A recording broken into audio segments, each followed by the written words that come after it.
possible for you to be a really busy mom and run a business? Yes, totally freaking possible. I do it every day. I've got 2 young kids and a baby on the way.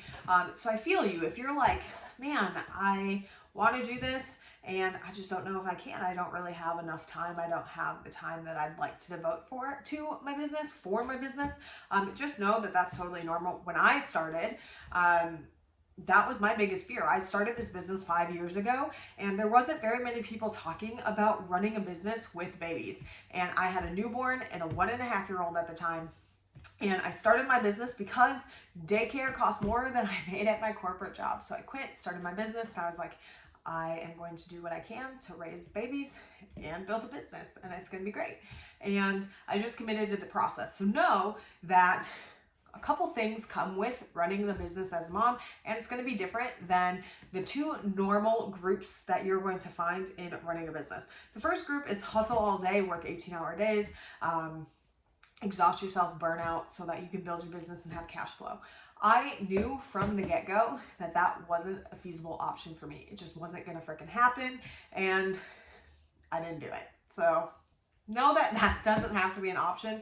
Again, I'm still here 5 years later. I make really good money online and I love what I do, but it did take me a little bit more time to find what worked for me. The other option that you're typically going to run into if you are in the online space is that you can flow or manifest, pray, hope your way into $1 million business. I also knew that as much as I am spiritual and love energetic work, that wasn't an option either. It just wasn't going to happen if I didn't take action. So I had to find that balanced ground and really develop a business in a new way. Because again, when I started, this just wasn't something people talked about. And that's why I'm making this video, because I wish someone could have been like, here's realistically what my day looks like, and this is how I run the business. So hopefully this is super helpful for you. So let's dive in. If you see me looking down, just know that I've actually tracked in the last like 2.5 months what I do each day, what my weeks look like, how much time I'm spending doing certain tasks, so I can give you a realistic insight into like how I'm running my business, what is actually happening, and if it's feasible to do week after week with consistency. So just know, again, I have 2 kids, a 5-year-old, a 4-year-old, and a baby on the way. So my weeks have been really weird for the last 2.5 months. But I will say that when I tell you I work 4 hours max, 4 days a week, that has been consistent for the last 5 years. I've never gone over that, and the reason being is because I can't. I don't have the time or the bandwidth in my life to do that. So that is consistent. So I promise you, if you're like, I've got maybe 4 hours a day, that's fine. Run with it and find what works for you. So let's dive in. The first thing I want to tell you is that I spend, again, 3 to 4 hours max, 4 days a week. I don't work Friday, I don't work Saturday or Sunday.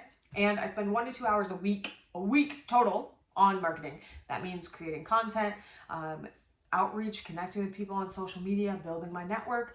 That means 1 to 2 hours of when I used to do my blog, now that I have an email list, I spend 1 to 2 hours doing my email list. All of that falls into that 1 to 2 hours.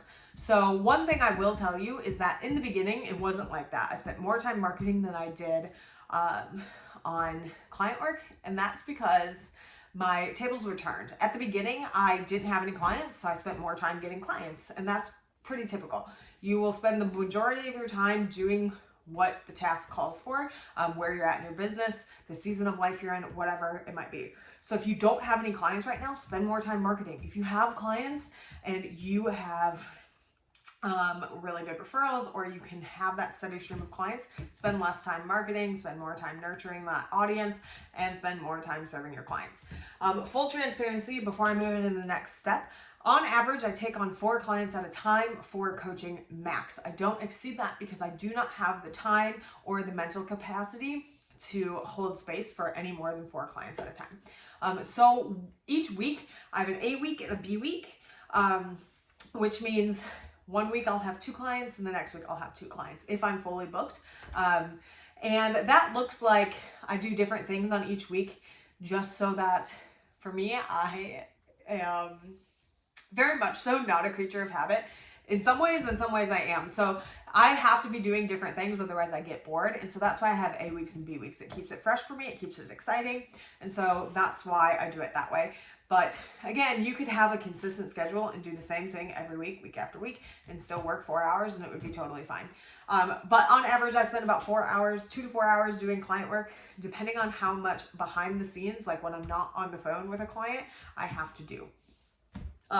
The other thing that I do is, when I was talking about marketing, I want to be, again, transparent. None of that has to do with YouTube. That's all just short form content or email marketing, nurturing the audience. That doesn't include videos. I spend another 2 to 4 hours creating YouTube and editing and posting on YouTube. Reason being is because this is my platform that I'm going all in on. Q4 of 2022 and into 2023. This is the platform I want to be on. I'm learning it, I'm studying it, I'm growing it, and I'm spending a lot of time here. Again, depending on the season of business you're in and what platforms you're using, you can get away with spending less time working. I know people that work 2 hours a day and they run their business just fine. What really needs to happen though is, when you are delegating your time, is make sure that you have goals and you know what you're trying to hit and what you're comfortable being at. And as you meet them, you might reassess and go, okay, I have more time. Or you might go, hey, now that I have money, I might hire someone to do this, and I delegate my time somewhere else so that I continue to grow and scale. So again, this is totally possible. Do what you can with the time that you have now and grow and hire out and delegate tasks or eliminate them as you find that they're not working as you go. This is a learning process, but again, you do not need to hustle 18 hours a day to grow a business online. I promise you, because I've done it. Okay, now I want to give you kind of my tips or things that I do to be as effective and efficient as possible. And one thing I want to state is the truth of the statement that I work smarter, not harder. I really believe in doing two things. One, I track everything. I look at data and I look to see what's working, what's not working. But two, I really focus most of my attention on growing a community. The reason I say community instead of audience is because, to me, community feels like family. It's a lot more close knit. It's a lot more engagement and getting to know people. And because I've done that and I work really hard to build my community, again, that's another one of my main focuses for Q4 2022 and into 2023. Because I've done that, it allows me to get a lot of feedback. So that's something I recommend from the get-go. If you don't have a lot of time, spend most of your time building a community. One, it gives you people that are always primed and ready to buy. They feel connected to you. They feel seen, heard, understood, and they feel like they can already trust you. But two, they bring in people. It's referral marketing. So I'm going to get into that. But I spend a lot of time connecting with people so that I get that feedback. Okay, so let's dive into the actual tips. So the first thing I do every single week, and this is something I've done since the beginning of time, was that I brainstorm everything I know I need to do. A lot of times I will write down things and then I'll look back and go, oh my gosh, you don't need to do that. That is so stupid. Take that off the list. For example, when I was starting, I was like, you know what? I need to create 4 videos this week. And then I was like, no one responds to my video content. What if I created one and saved myself some time and created content in a way that I was better at for right now and was actually getting leads from? So it'll help you determine, one, where your money-making tasks are, and two, what you can feasibly do. So like for me, video in the beginning was so hard. I was so uncomfortable in video. It would take me an hour to shoot one 30-second video. I don't have time for that. That would take me a freaking day. And so I progressively built up that skill and started with 1 video a week instead of the 4 that I thought was necessary. So again, brainstorm all your ideas, let it all out. Even if you're like as you're writing it, you're like, well, that's stupid. Like, I'm not going to do that. Write it anyway, cross it off, and giggle at yourself later. And then really pick the ones that are most important. So I do that, and then as I'm going through my week, I show up to work when I'm ready. I take a slow morning. I take my kid to school. I spend time with my little one. Right now I have lots of morning sickness, so it's my best friend. I spend a lot of time being sick. And when I get to my desk, I sit down and I look at my task list and I go, These are the most important things. I'm going to do my best to get through them. I have till this time to work. One thing I did a lot in the beginning when my kids were really little is I would work in off time. So if they were napping and I was like, they're going to nap for an hour, I have an hour to work, I would make sure that I sat down and worked. I didn't do laundry, I didn't wash the dishes, I sat down and I worked, and use that hour of uninterrupted time to get as much done as possible. Trust me, as you do this, you get more efficient and you can get a lot done really fast. Moms are freaking superheroes, so allow that to really work for you. Allow yourself to get really good and really good at focusing and really good and efficient at doing the tasks that you need to do, and make sure you do the most important ones first. So do your most important work first, cross it off, and then if you have young kids and you're doing your 4 hours or 3 hours or whatever spread out throughout the day, do in order of importance, and then make sure that you're taking off things that don't matter, don't make you money, aren't money-making tasks, are busy work, things like that. That'll help you a lot. So that's the first thing I do. I brainstorm everything, and then I set up my day from this is most important to least important, and I try and get it done throughout the week. The second thing I do, and this is the most important thing I've ever done in my business, is I make sure my client experience is freaking bomb. And the reason being is because the better my client experience is, the better that when people come in, whether it's for working with me as a coach, whether it's for buying my products, whatever it might be, I make sure, even if it's a freebie, I make sure that the experience they get is above and beyond their expectation. And the reason being is because my job is to create a referral marketing machine. The better I do, the better they feel, the more likely they are to refer me to friends and family. If I can have referrals constantly coming in, I don't have to work as hard to market. I feel a lot more safe and secure in my business, and I know that I will make money. When I didn't prioritize client experience as much, when I didn't realize how important it was hit or miss. Sometimes people would refer me out, and a lot of times they wouldn't. The more I really work on my client experience and make sure that I'm collecting feedback and getting information from people, or even asking for the referral sometimes, the more my business grows, because getting clients is easier. I'm getting clients now from not only the marketing that I'm actively doing, but I'm also getting clients from referrals, and it's beautiful and wonderful. It makes life so much easier. You can spend a lot less time marketing when you have that built out. So focus on your client experience. Make sure that it is above and beyond their expectation, because I promise you it'll make your life so much easier. The third thing that I personally do is I batch create videos. So you're gonna see 2 videos go out on my YouTube this week, and I batch create those.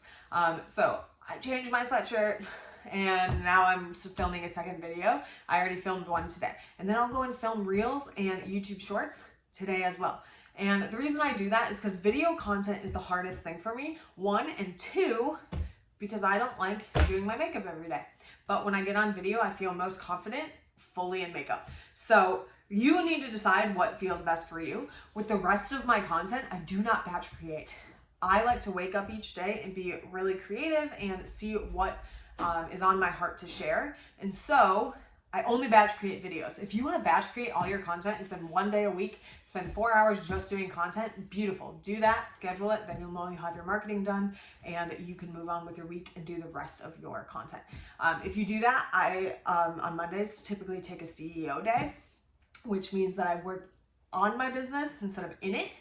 So no client work, it's all about marketing. It's all about batch creating videos. It's all about brainstorming or creating new products, services, offers, whatever it might be. So that's what I do on my CEO day. So same for you. If that feels good, have a CEO day, batch create content. Or if you're like me and you're like, I don't really like batch creating, I like to post whatever's on my heart that day or what I feel called to share, then totally do that. If you struggle with consistency, batch create.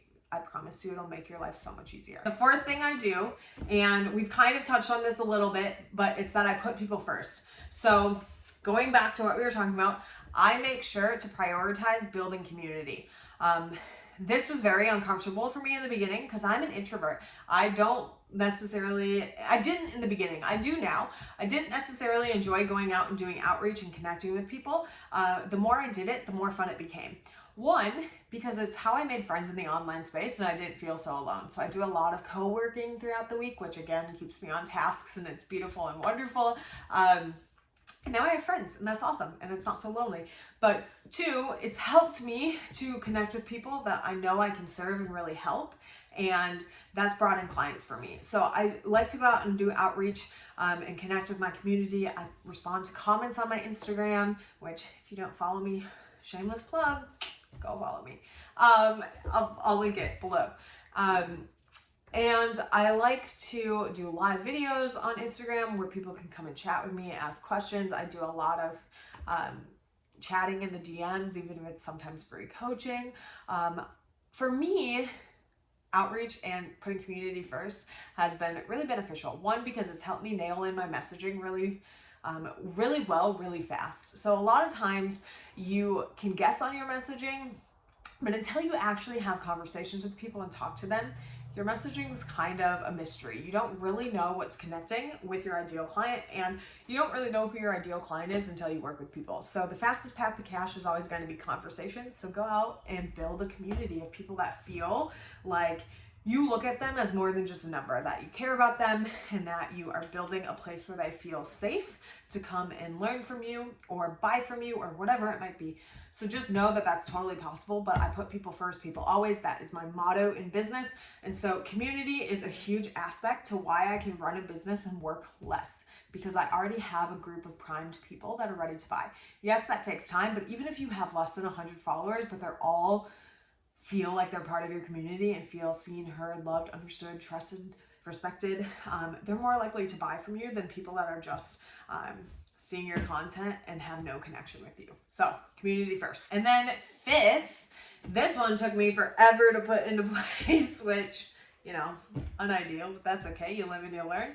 The fifth thing I do is I set boundaries. It is doing you and your clients a disservice if you do not have boundaries that you uphold in place, which I know can feel really scary, and I'm a recovering perfectionist and people pleaser. And so for me, this was really hard to implement. But as I did it, one, my client experience skyrocketed because people knew what to expect and got the same thing every time. And people are really, really, really only looking for safety and like knowing. They want to know what to expect. And so when I have these boundaries in place and I uphold them, people are like, okay, I know that I can't do that. For example, one of my boundaries is I have office hours for my clients. You can ask me questions during that time and during that time only if you want a response. If you do it outside of that, those office hours, I am unavailable. And I set that expectation up front. And my clients, one, are learning to be independent and really think through the things that we go through on coaching calls. And use it, put it into practice without me, because someday they're not going to need me. That's my goal in coaching. I don't want to keep you in coaching forever if you don't need it, if you don't want it. My goal is that you will learn what you need to learn and be able to either go find another coach, learn your next skill set, or join a different coaching section of mine for a totally different problem. That's my goal. And so I make sure to set those boundaries and really make sure, like, hey, this is the expectation that you can expect as a client. I do it with my courses. I set intentions before every product that I sell so that people know what they're walking into. It makes people feel like, one, they know what to expect and they don't get anything more or anything less. Sometimes they get more, but not in terms of breaking my boundaries with time, money, things like that. And when it comes to your boundaries, I highly, highly, highly suggest that you build them out and you try to stick to them for 90 days. A lot of times what you're going to find is the boundary that you set doesn't actually serve you or the client. And that's okay. That happens. And what you end up doing is you just reset new boundaries. You find a different way to do things and that works for you or feels better for you. And so one thing I want to say that is commonly not said is that boundaries can change and you can shift your boundaries just because you set it. If it doesn't feel right or it's not in alignment for you, change it and find a better way of doing things. So again, set boundaries. I promise you it'll skyrocket your client experience and it'll save you time, energy, money, all the things. And then last but not least is I give myself grace. And this one took me a really long time to implement and kind of develop the mindset around. But what ends up happening is, as a mom, you have unexpected things pop up every single day. And so I do my best every day, every week to get things done. I have my brainstormed list. If I don't get through it all, I give myself grace. I push it to next week, and I do my best to get it done.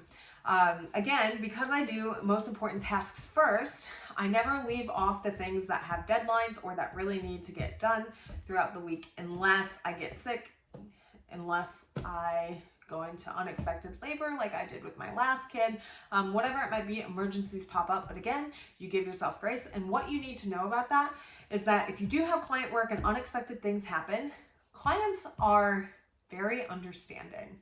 And it took me a really long time to realize that a lot of them have kids. A lot of them have life emergencies that have popped up, and they get it, and they're not going to beat you up for it. And if they do, then they're probably not a good client, and you can just go ahead and fire them anyway. But just know that giving yourself grace makes this a lot easier of a process, and it makes it more fun to run your own business.